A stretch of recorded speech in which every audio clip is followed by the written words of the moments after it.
Boa noite a todos vocês. Como a Marlene disse, né, hoje trataremos deste tema, depressão, na nossa jornada.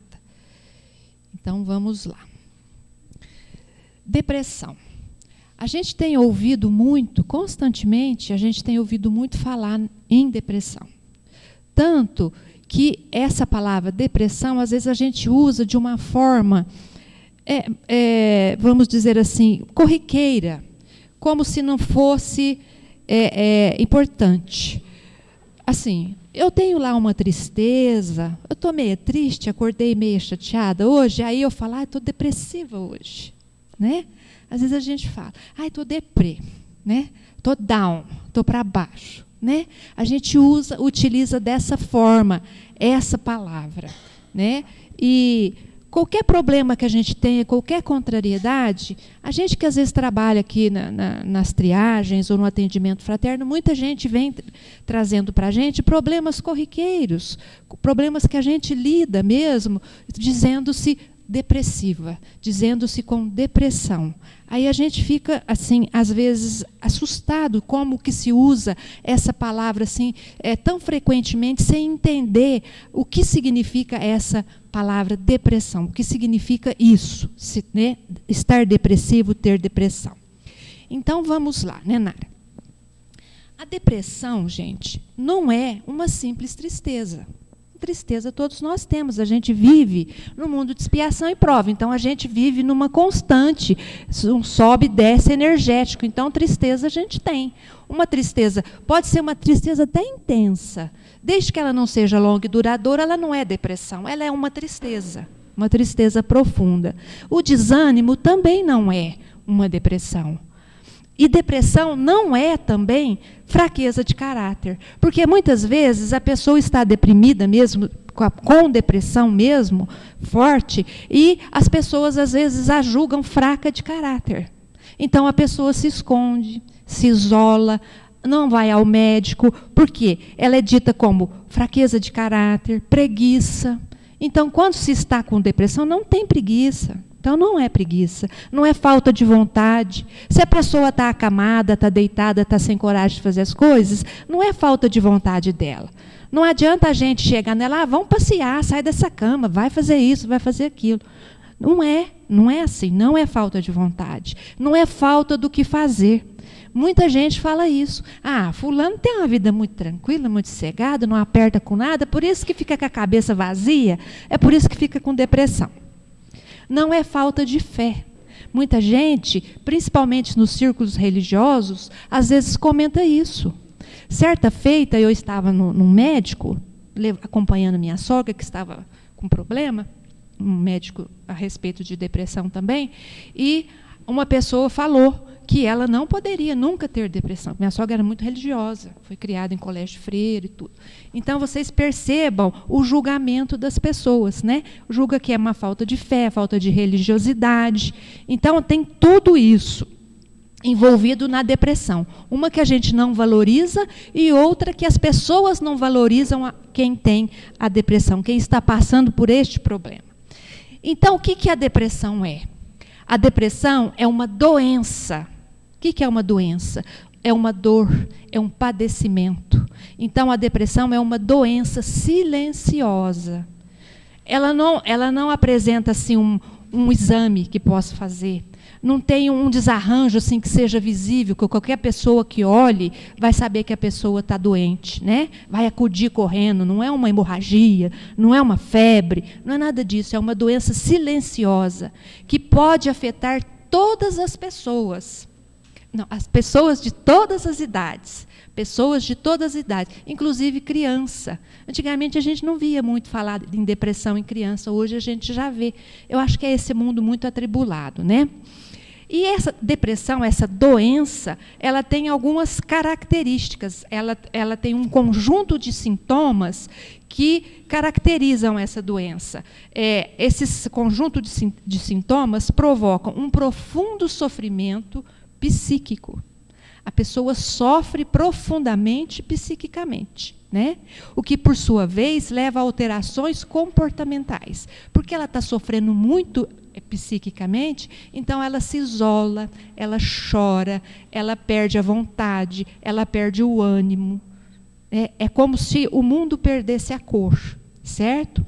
A pessoa deprimida sente-se infeliz, ela se sente inadequada na família, ela acha que ela não serve naquele lugar que ela está, no centro espírita, no trabalho, onde ela está. Ela é incapaz de lidar com demandas da vida.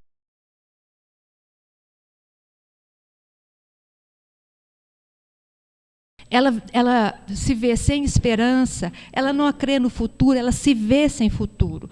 Isso tudo faz parte da doença, não é porque ela quer pensar isso, faz parte da doença. Em geral, manifesta-se diante de situações de perda.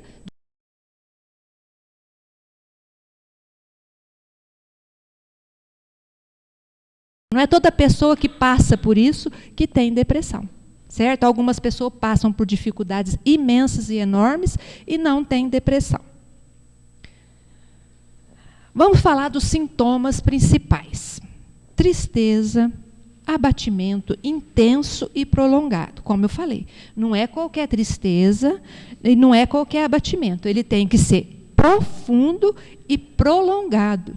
Dizem os médicos que tem que ser mais de mês, sem parar. Se você acorda, levanta, deita, acorda com esse sentimento, certo?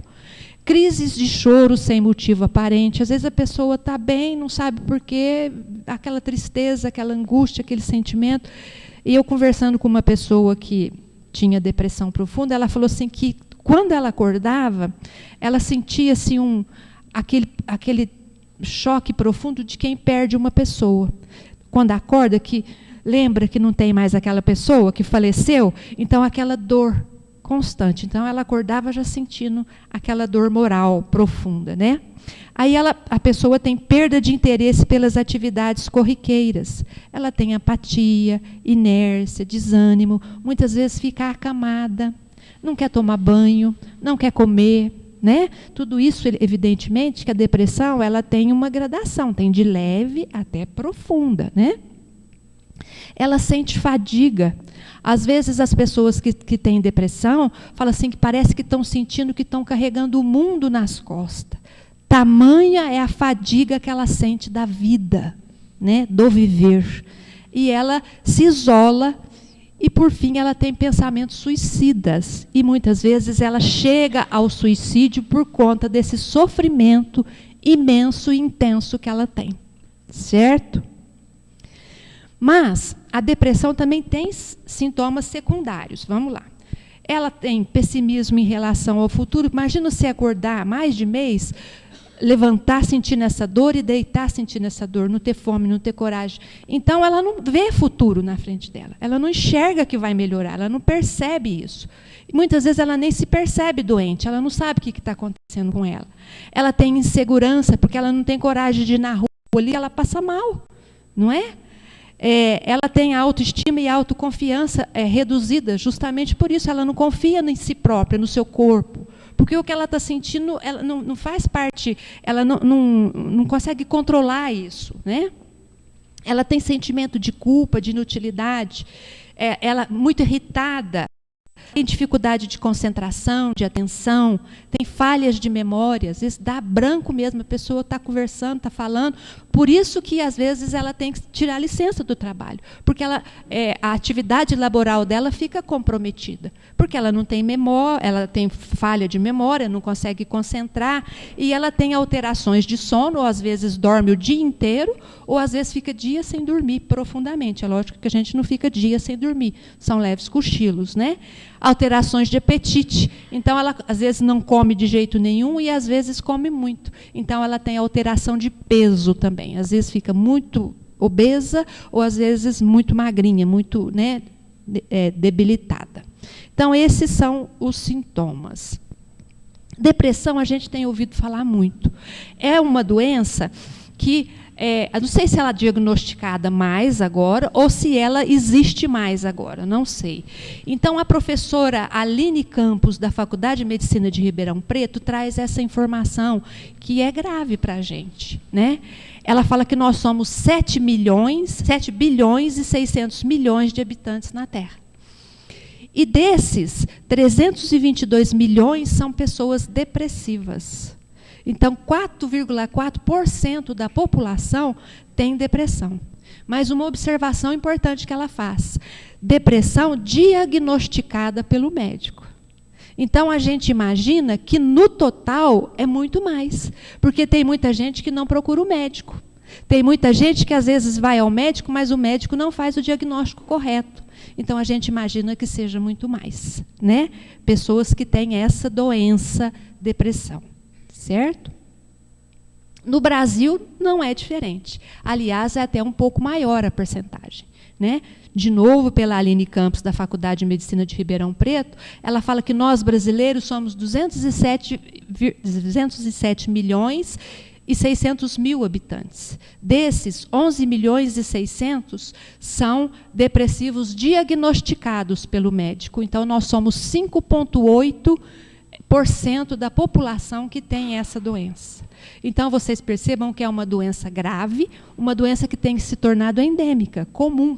A gente vê. Quantos de nós, como a Marlene disse, não conhece, não tem um parente, não tem um amigo, não tem um vizinho, né? E no centro espírita a gente recebe muita gente com essa dificuldade. Então, é uma doença que a gente tem que cuidar, tem que prestar atenção, certo? E quais são as causas, né, da depressão? As causas podem ser externas. O que são as causas externas? Aquelas pessoas que tiveram perdas, que tiveram desgostos profundos, perda, quando eu falo, faleceu alguém, uma perda financeira, uma perda de emprego, um desgosto muito profundo. Então, alguma coisa externa leva ela a entrar numa depressão, numa tristeza profunda, desequilibrar o seu físico, os hormônios do humor desequilibram-se e ela fica doente de depressão. Quer dizer, aquela tristeza momentânea passa a ser uma doença, um desequilíbrio hormonal cerebral. Certo? Então, isso são as causas externas. Existem algumas depressões que têm causa de fundo hereditário. É interessante dizer isso, mas nem toda pessoa que tem uma família, alguém na família que tenha depressão, será depressiva também. Mas, geralmente, a avó, a mãe, o pai é depressivo, às vezes alguém mais da família, dos filhos, apresentam a depressão. Né? Isso são os médicos que estão falando, viu, gente? E uma debilidade física, essa aqui eu vou ter que lembrar um pouquinho. Ó, uma doença grave, uma pessoa que tem AVC. Por exemplo, meu pai ele passou por esse problema, ele teve que tomar antidepressivo. Uma pessoa que faz uma cirurgia muito invasiva, ela tem que tomar. A pessoa que envelhece, que está bem, né, senil, ela também fica depressiva. Tudo isso pode causar as variações hormonais da gravidez, do parto e da menopausa, também podem trazer essa depressão. E também a falta do ômega 3, porque esse ômega 3, na alimentação, no dia a dia, ele ajuda a pessoa a controlar as emoções e o humor. Então, tudo isso, então existem causas físicas, né, causas físicas do corpo físico também, que podem levar à depressão. Mas a grande maioria das depressões são aquelas depressões ditas emocionais, que a pessoa não teve perda, não teve desgosto, não tem hereditariedade, não tem doença nenhuma, e ela sente a depressão, ela tem a doença da depressão. Não existe uma causa que pudesse explicar uma causa física, uma causa médica, que pudesse explicar essa doença. Né? Aí que nós vamos começar a entrar, né, no nosso assunto aqui. Então, vamos fazer assim, uma analogia. Vamos imaginar um iceberg. Um iceberg, então, a gente conhece o iceberg, né? Aquela pontinha que aparece dele é só um pedacinho. O iceberg, a grande maioria dele está lá nas profundezas. A gente não consegue enxergá-lo totalmente. Então, vamos fazer uma analogia que isso aí é uma pessoa, é uma criatura, o iceberg, né? Então, o iceberg, no nosso consciente, nós pessoas, no nosso conhecimento, é a parte visível do iceberg, né? Então, ali estão os nossos pensamentos, as nossas percepções, a nossa vida, né, de relação. Ali é o que acontece com a gente. Então, quando a gente tem uma perda, alguma coisa, vai aparecer ali no iceberg. É visível. É visível por que teve depressão. A pessoa fala, ela teve depressão por causa disso, né? Mas aí, abaixo da linha da água, gente, mais assim por ciminha, se a gente chegar beirando o iceberg, a gente vai ver que tem um pedacinho dele ali, né? Ali é o pré-consciente, quer dizer, as lembranças de nós muito pequenos, né? Às vezes a gente teve um trauma lá na infância e a gente ficou depressivo por isso, porque a gente não resolveu isso lá na infância. Então o conflito está lá. E a gente não sabe, né? Porque lá ficam as memórias e os conhecimentos. Mas se a gente aprofundar mais, a gente não vai nem enxergar mais a água. É o nosso inconsciente, é a nossa vida passada, não é? É o que a gente já viveu, é o que a gente tem armazenado dentro da gente. Ou seja, o nosso espírito, nós espíritos, né?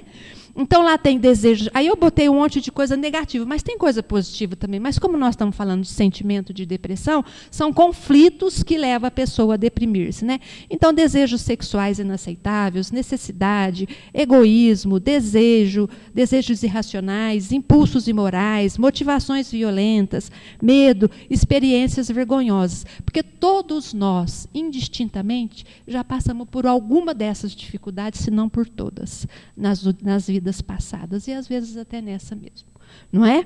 Então, o que está dizendo com isso? Que a gênese da depressão é no espírito. A gênese da depressão. Mesmo quando ela aparece lá em cima, é o espírito que tem um desequilíbrio qualquer que faz com que ela emerja, né? Suba para o consciente, certo? Então, para a gente entender isso, a gente tem que explicar o aspecto trino do ser encarnado, né? Nós somos trinos quando encarnados. Nós somos, quem fala isso para a gente, é o Kardec. Nós não estamos falando segundo o Kardec aqui? Então, quem fala isso para a gente é o Kardec. Na pergunta do Livro dos Espíritos, 76, ele pergunta o que é o espírito, né? O que é o espírito? Esse é o desenho que eu pus ali, é o espírito. O que é o espírito, né? São os seres inteligentes do universo. Quer dizer, somos nós. Nós, não a Sílvia, eu profundo, eu com meu inconscientão lá atrás, isso é um espírito. Toda a minha memória está guardada no espírito. Toda a minha memória, todo o meu sentimento, a minha individualidade, porque a Sílvia é uma personalidade, é uma vida que eu estou vivendo agora. Mas a minha individualidade sou eu, espírito completo. Todas as minhas vivências, certo? Então, esse é o espírito. O espírito, ele é envolto, na pergunta 88 do Livro dos Espíritos, por como se fosse uma capa vaporosa de uma substância semimaterial que ele chama perispírito. Nós estamos falando, pessoal, aqui é do Cohen, muita gente, então está fácil de entender, né? Esse espírito é envolvido por esse perispírito, que é um corpo perispiritual, né? Que ele tem a sutileza, ele é mais sutil, ele é semimaterial, certo? E nós temos o corpo físico, que é esse que a gente vê. Esse é fácil da gente entender. Mas a gente tem que entender que eles são interligados. O espírito sozinho não existe. A gente não vê espírito por aí. Ele está sempre envolto num perispírito. E o corpo físico está sempre ligado com o seu perispírito, com o cordão de prata. Energeticamente, ele está encarnado, ele está ali, com o seu cordãozinho. Se ele desencarnar, o cordãozinho se rompe, o corpo fica aqui, e o perispírito com o espírito segue em frente. Certo? Eu botei aqui, o perispírito não fica longe, o perispírito geralmente fica mais pertinho, juntinho, olha lá, espírito, perispírito e corpo. Às vezes o perispírito se afasta um pouquinho do corpo no estado de mediunidade, de concentração ou de sono, né? Mas isso para nós não vai importar muito aqui agora. Agora nós vamos entender essa relação que eu falei. Expliquei tudo isso e daí? O que tem a ver com a depressão, tudo isso que a gente está falando? Então, vamos lá. Ó, o espírito, o perispírito e o corpo físico. São corpos, né, são estruturas diferentes. eles se unem por uma interface. Eu vou ter que olhar aqui, ó, o que é interface, porque é chique nessa palavra interface. Essa figura eu copiei da internet. Interface é um elemento que proporciona ligação entre dois sistemas que não podem ser conectados diretamente. Então, quer dizer, o espírito conecta-se com o perispírito, porque o espírito é espírito. Ele não é matéria de forma nenhuma. O perispírito é semimaterial. Então, ele tem um pouco de característica material, mas ele tem um pouco de característica tão sutil que é quase espiritual. E o corpo físico, que é físico. Então, precisa ter esse elo de ligação, né, do espírito com o perispírito, do perispírito com o corpo físico. Certo? Então, o espírito está sentindo, o perispírito vai transmitir e o corpo vai refletir o que está acontecendo, certo? Então, no espírito que está as memórias, as paixões e a individualidade da criatura, certo? Então, como eu disse para vocês, o espírito sente, o perispírito transmite e o corpo físico reflete. E é uma via de mão dupla, conforme disse o Ramon. Ontem ele falou do perispírito, então ele falou isso. Tá, ficou entendido isso. E como que isso vai se aplicar? Gente, deixa eu voltar aqui um pouquinho. O espírito, eu disse que a gênese dessa doença, depressão, está no espírito, ou seja, o espírito está doente. O espírito carrega conflito.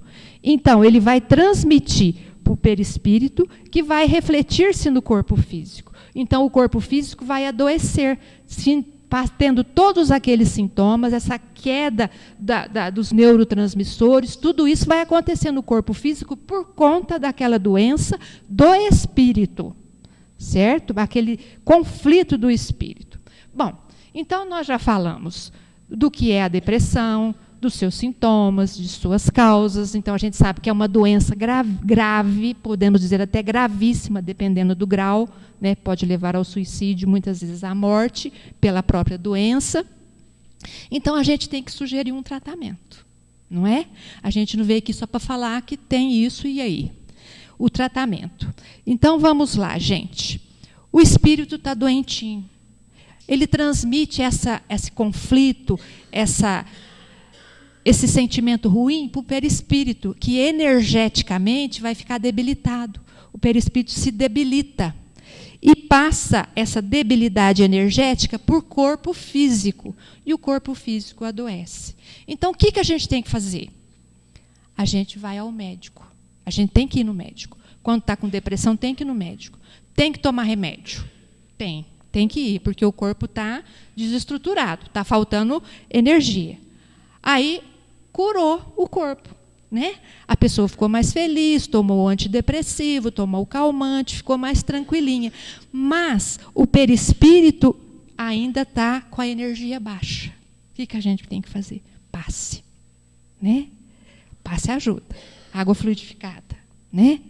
Mas a causa ainda não foi tratada, que está lá no espírito. É igual se a gente está com febre, uma infecção de ouvido profundo. Dá febre, dá dor. Aí eu tomo um antitérmico e, né? Aí a febre baixa, a dor some, aí fala, curei. Daqui 6 horas, de novo, volta, não é? Tudo. Da mesma forma, acontece conosco. A gente toma remédio, melhora da depressão, de repente a gente tem uma recaída, porque a gente não entende por quê. Porque a gente não fez o tratamento necessário. Que aí, gente, quem vai falar para a gente? Que tratamento é esse? O que a gente tem que fazer? Aí a Nara que vai falar, a nossa médica, vai falar do tratamento. Está ótimo. Isso mesmo.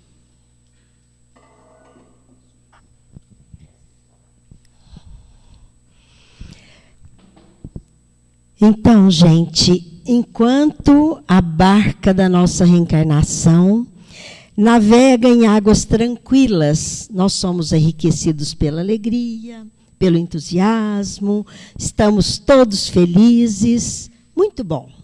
E é isso mesmo.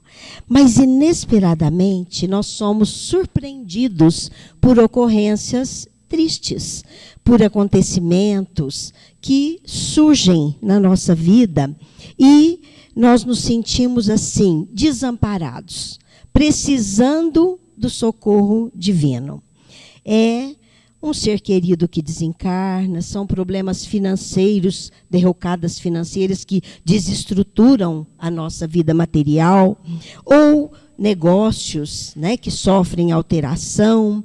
Em outros momentos, enfermidades surgem na nossa vida, descontrolando tudo o que fazemos, o que pensamos, às vezes enfermidades até que o médico falou, não tem cura, né?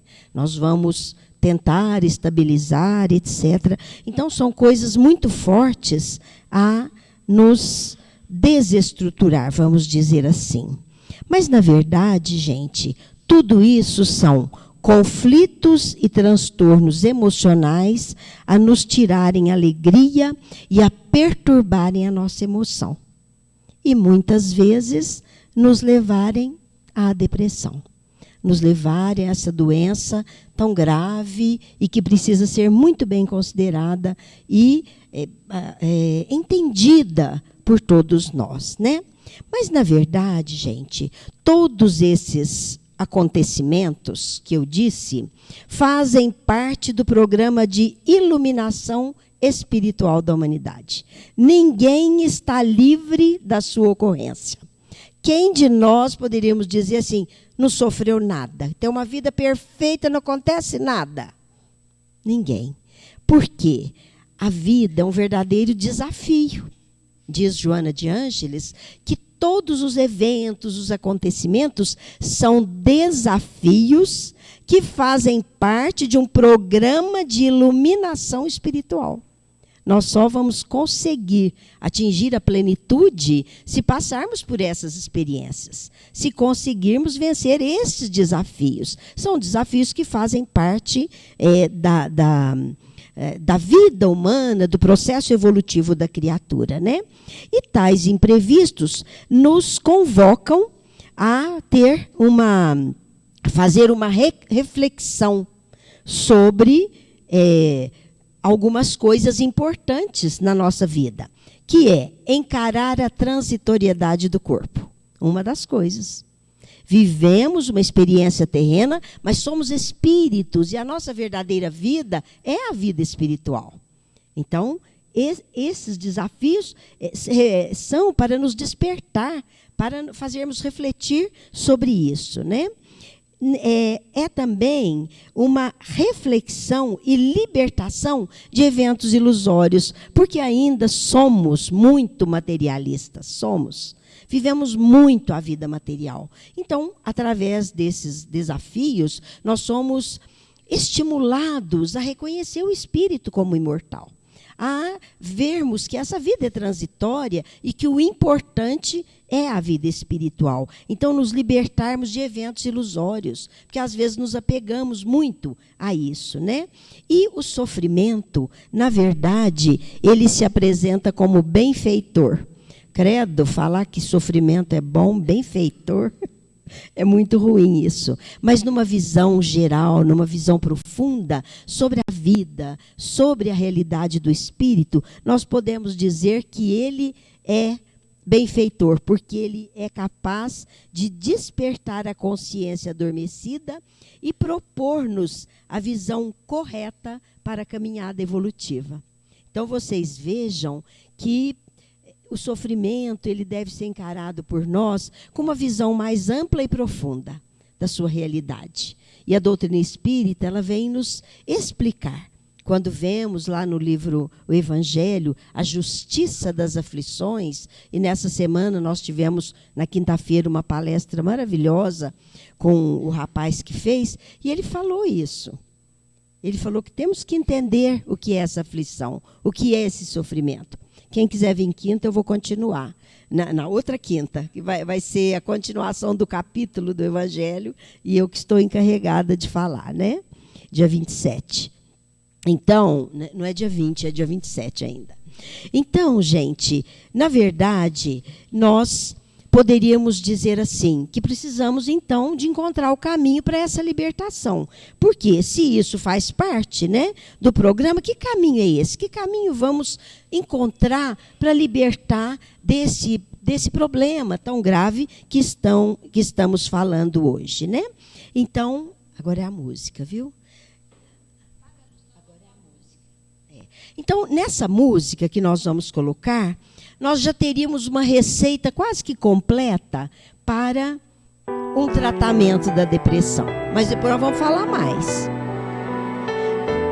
Não vai acabar na música, não.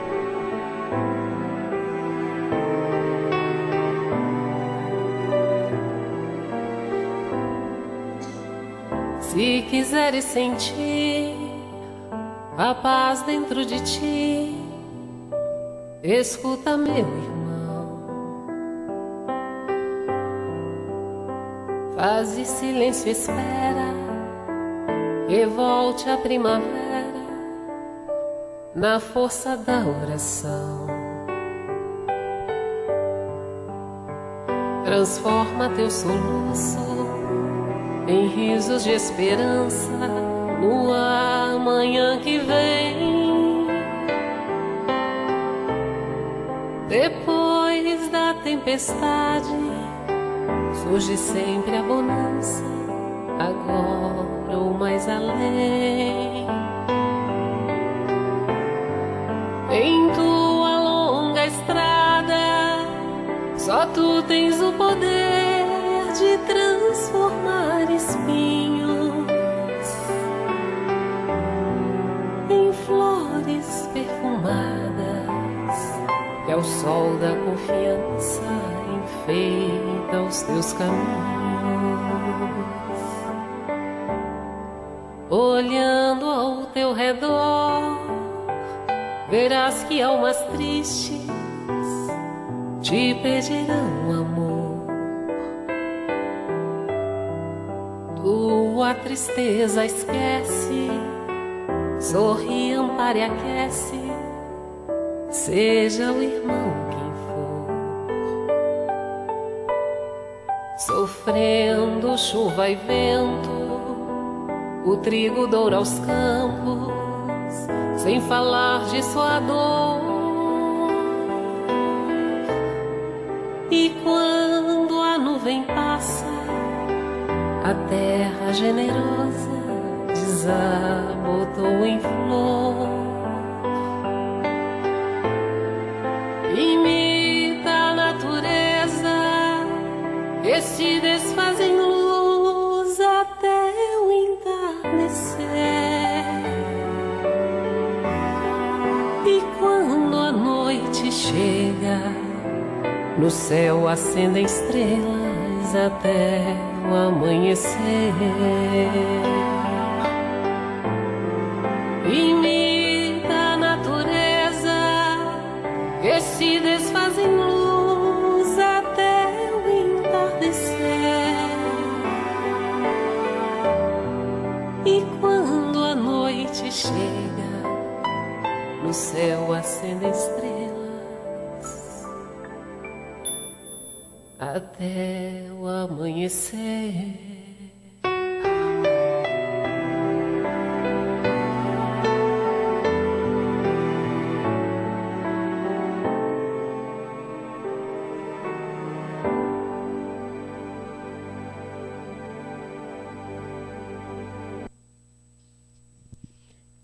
Eu acho que aí já tem uma receita quase que completa, né, para a gente vencer isso. Mas é lógico que nós vamos falar de uma forma prática, sendo uma doença psíquica, de alguns recursos e de uma forma didática também, porque estamos falando em depressão, e vamos fazer apresentar a vocês propostas de libertação. Caminho para a libertação, como disse Jesus, é o amor. Então, tem uma historinha, né, que diz que um jovem procurou um sábio do Oriente e falou assim: eu quero ser conhecedor de todas as verdades, de todos os assuntos, de todos os conhecimentos que a vida pode me oferecer. eu quero que o senhor me diga o que eu devo fazer para ter tudo isso. Ele falou, levante-se. Ame. Ele falou, só isso? Ele falou, e esse mundo de livro que tem escrito sobre tudo isso?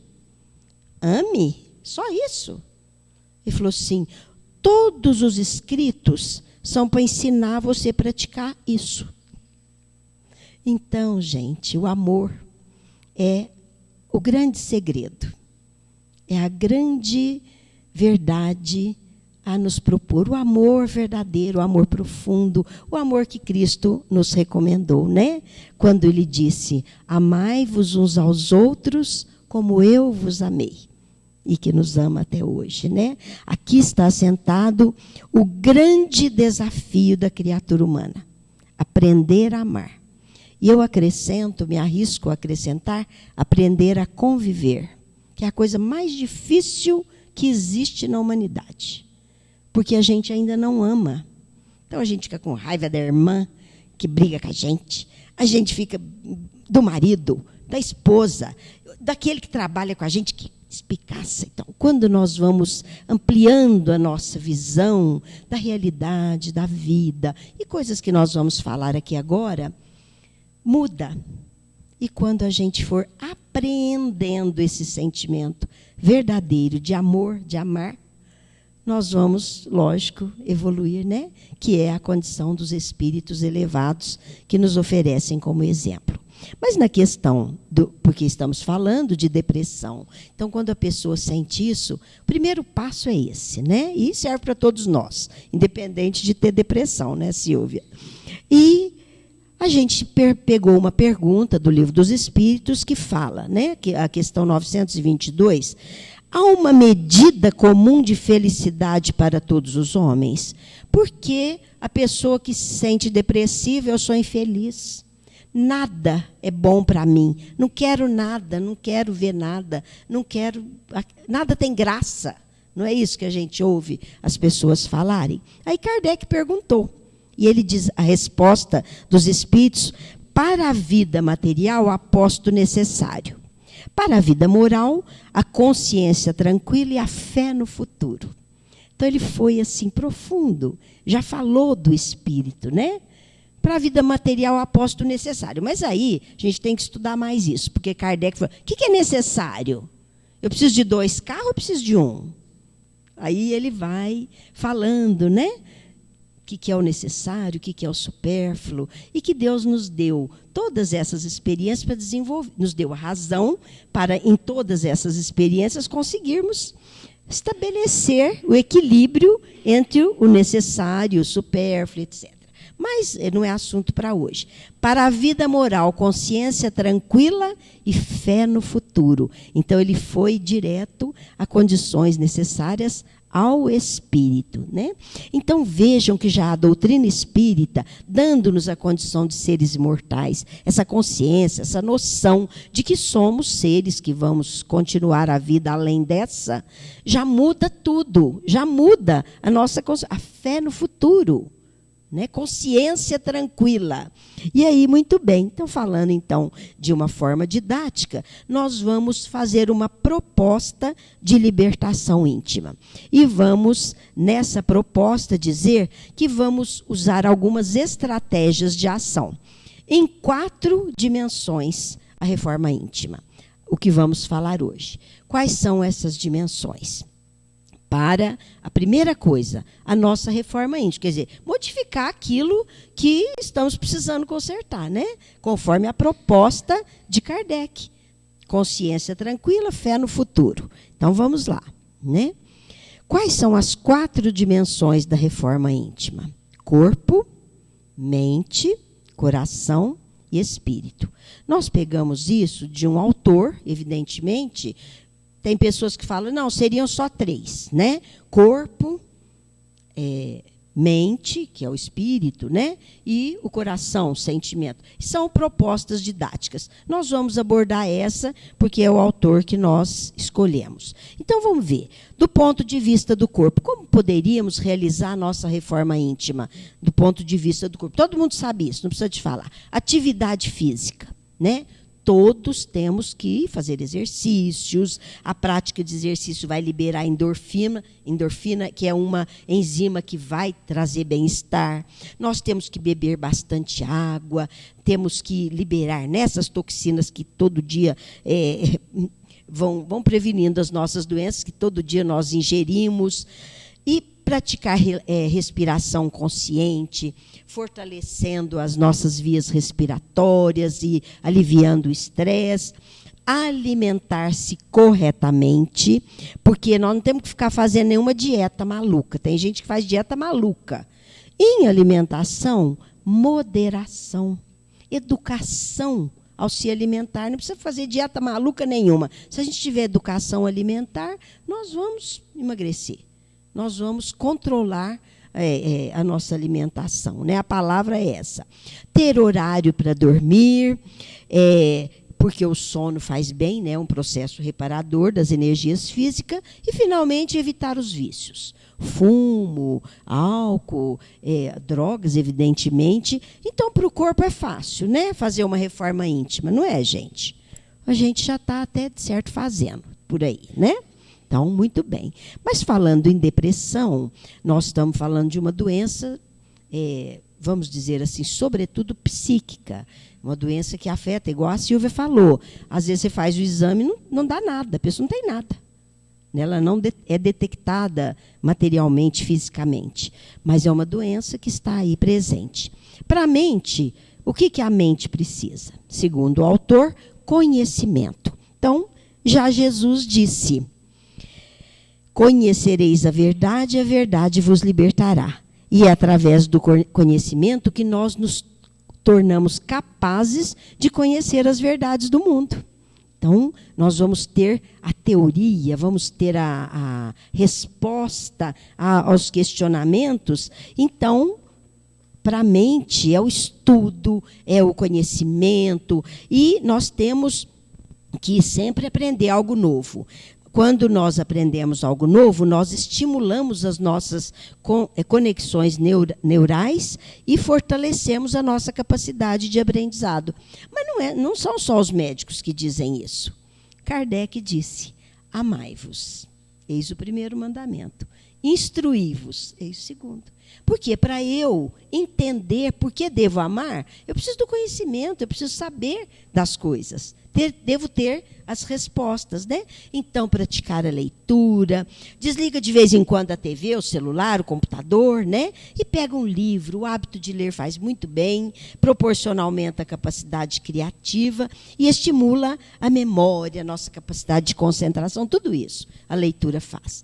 E Kardec já disse: a força do Espiritismo está na sua filosofia. Então, nós temos que conhecer, estudar, para termos bases positivas para essa conquista, né, nessa dimensão da mente e, evidentemente, em outras. Do coração, é o que eu já gosto mais, né? Eu vou usar o primeiro recurso, teria muitas coisas para falar, mas como o tempo é pouco, nós escolhemos duas, né? O perdão para o coração. Para a cura da depressão, uma das primeiras coisas que temos que trabalhar é isso. Perdão. Ressentimento, rancor por alguma coisa só nos prejudica. E muitas causas de depressão são porque não fomos capazes de perdoar. Então, nós temos, gente, crises, conflitos, quem não tem? Mas nós temos que ter uma visão mais generalizada sobre isso.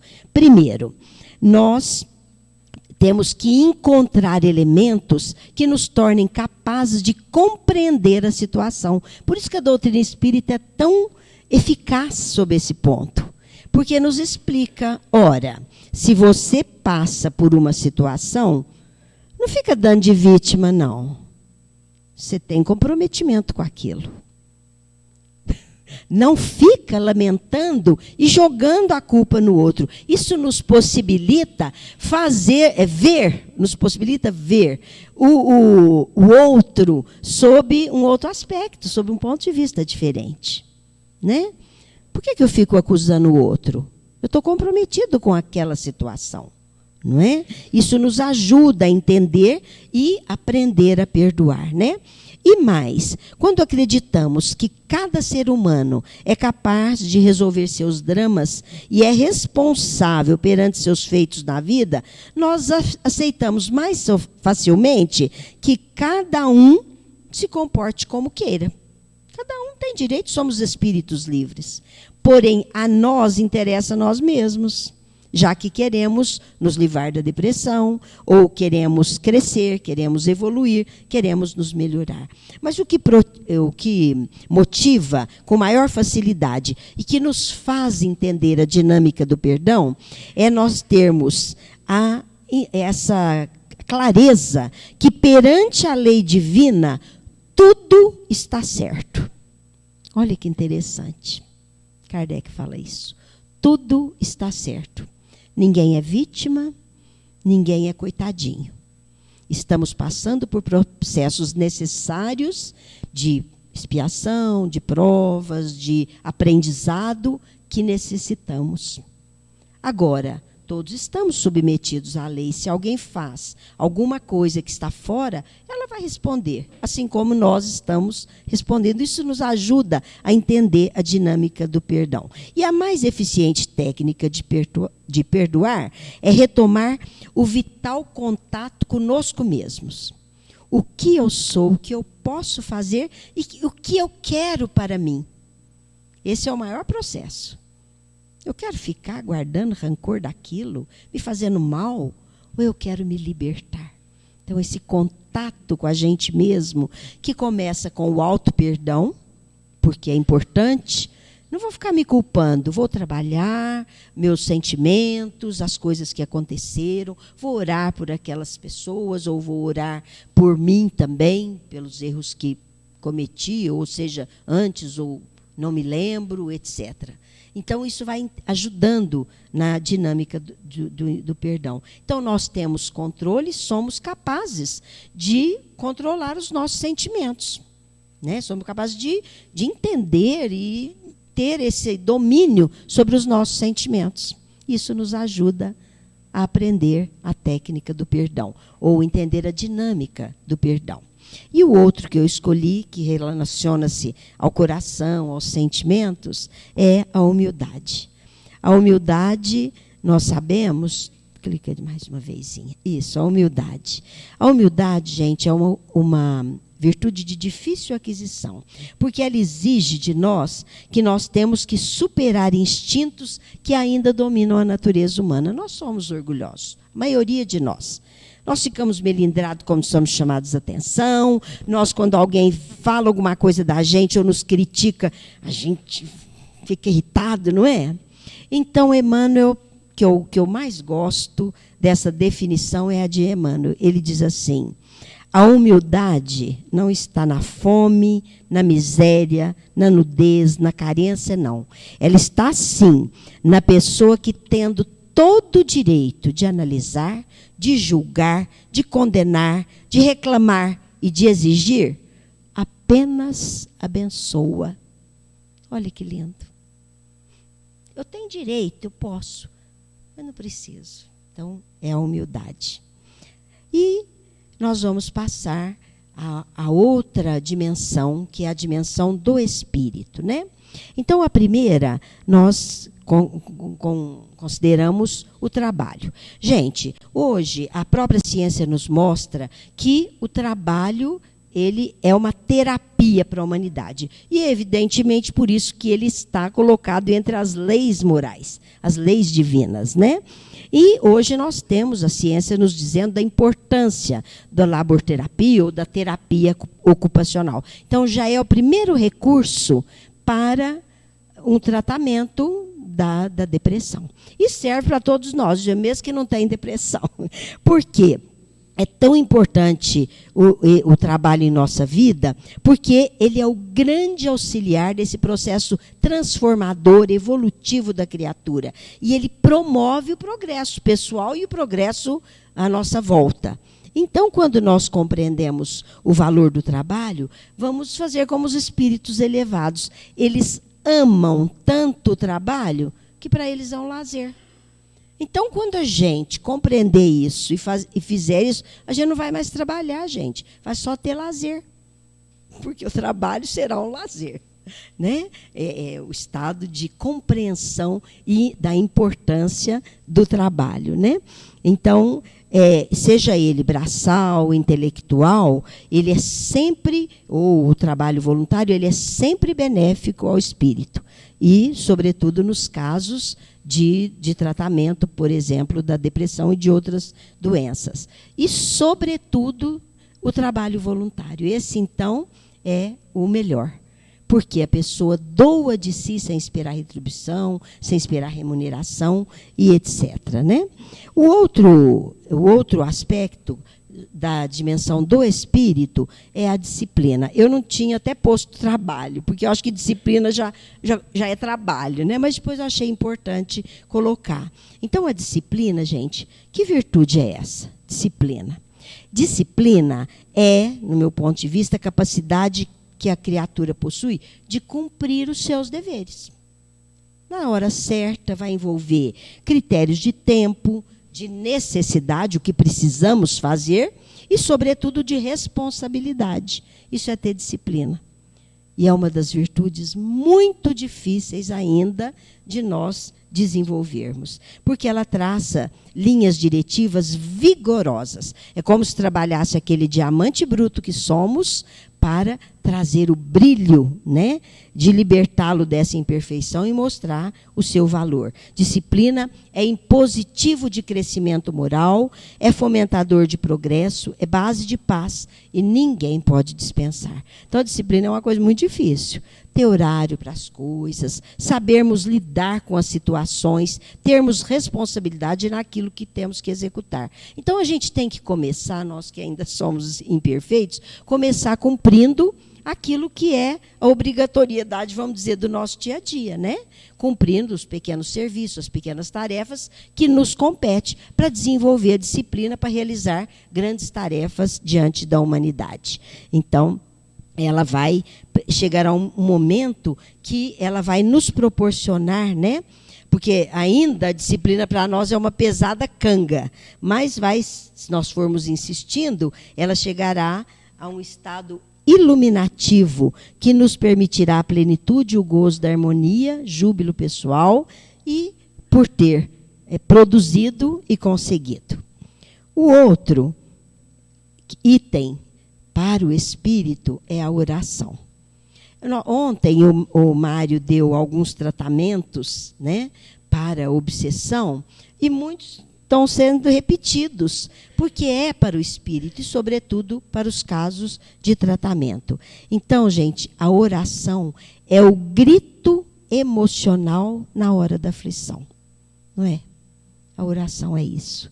E encaminhado ao Pai num ato de completa confiança. Isso é oração. Mas, às vezes, ela pode ser uma descarga de angústia que necessita socorro. A gente chora e fala ao Pai. É um momento de muita necessidade. E, por fim, ela pode ser um momento de enlevo e de gratidão ao Pai. Mas, em todos os momentos, é um colóquio com Deus de fé, de esperança, de amor entre a criatura e o Criador. Então, orar é falar com os céus e silenciar para receber-lhe a resposta. Então, no passado, nós buscávamos Deus entre oferendas, cânticos, cultos, né? Então, era necessário uma representação material daquele estado, daquela situação, devido ao nosso estado de ainda primitivismo que ainda vivíamos, né? Mas a nossa realidade atual é que tenhamos esse colóquio com o Pai em espírito e verdade.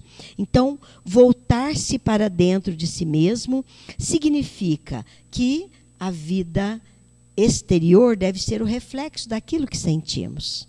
Por isso, Kardec fala, a oração não deve ser dita por palavras, não importa. Importa aquilo que sentimos, aquilo que expressamos que vai dentro do nosso coração.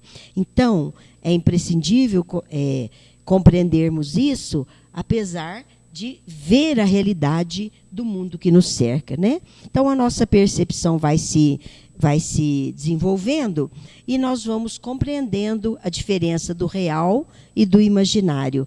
E quando vamos evitando as ilusões, as coisas que não têm significado para o espírito. Então, entrar em contato com Deus, gente, significa solicitar e estar aberto para compreender a sua verdade, para compreender aquilo que Ele está dizendo para nós. E às vezes não é aquilo que nós queremos, mas estarmos abertos a isso. Buscar Deus com os olhos do coração, como disse Paulo, é reconhecer que somente olhando para dentro de nós, nós descobrimos o que Deus está escrevendo para nós, está escrevendo em nosso coração. Então nós vamos conseguir entender a sua resposta e vamos nos entregar à sua orientação e à sua sabedoria. Então, essa é a forma mais consciente de orar. O mais alto sistema de intercâmbio com a vida, em nós e fora de nós. Que significa escutar Deus no âmago da própria alma. E eu coloquei ainda, está vencendo o tempo, mas eu vou terminar rapidinho, né? A fé. A fé, gente, sem a fé, a vida seria insuportável. É ela que responde aos mais profundos anseios da nossa alma. É ela que está presente nas tragédias e fortalecendo o nosso coração quando vivemos situações quando nos sentimos perdidos, situações de aflição. A fé enxuga as mais dolorosas lágrimas e faz bater serenamente o coração.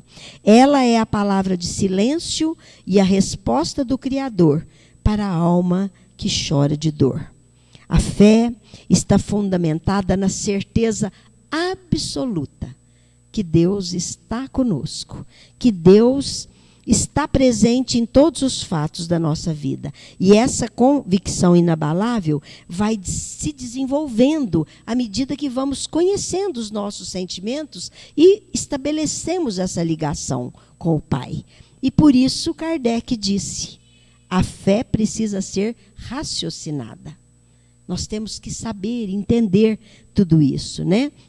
E ela não vai aparecer a hora que nós queremos. Ela é um processo lento de desenvolvimento profundo da criatura nas situações da vida, no convívio, na sua busca, nas suas experiências da vida, né? Mas quando tudo está desmoronando à nossa volta, se nós tivermos fé, nós estaremos amplamente desenvolvendo em nós uma força que nos liga diretamente ao Pai e que dará certeza que aquilo será resolvido, né?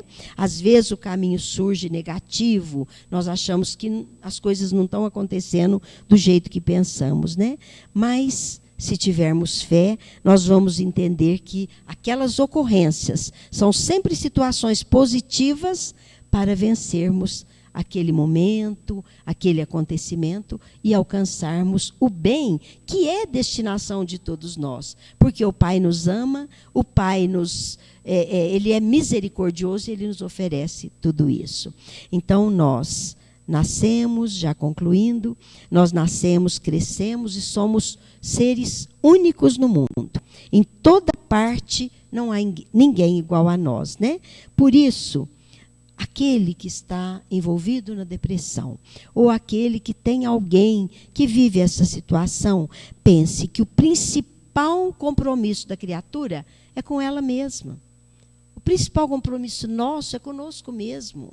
Então temos que ampliar a nossa visão para a vida, para as coisas, usando destes recursos que falamos, para melhorar a sua condição, superar essas dificuldades, né? Ao decifrar o nosso real valor, nosso real dever, nós vamos ter uma sensação de plena realização do que somos, de que somos capazes. E vamos agir cada vez mais com liberdade, com serenidade, com segurança diante da vida. Então, vamos descobrir o que é verdadeiro em nós, o que é importante em cada um de nós. Vamos fazer as escolhas, vamos nortear os nossos caminhos sempre com essas ferramentas à mão, para podermos atingir a libertação dos sofrimentos, da dor, da depressão e atingirmos também a nossa evolução, que é destinação de todos nós. E a doutrina espírita nos oferece tudo isso com lógica, clareza e profundidade.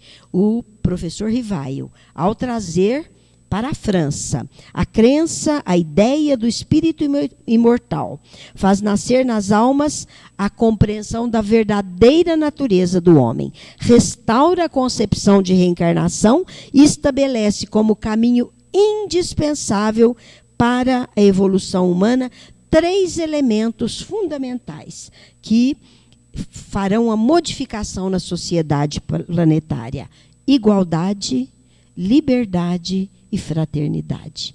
Com esses 3 elementos, tudo será resolvido na nossa sociedade.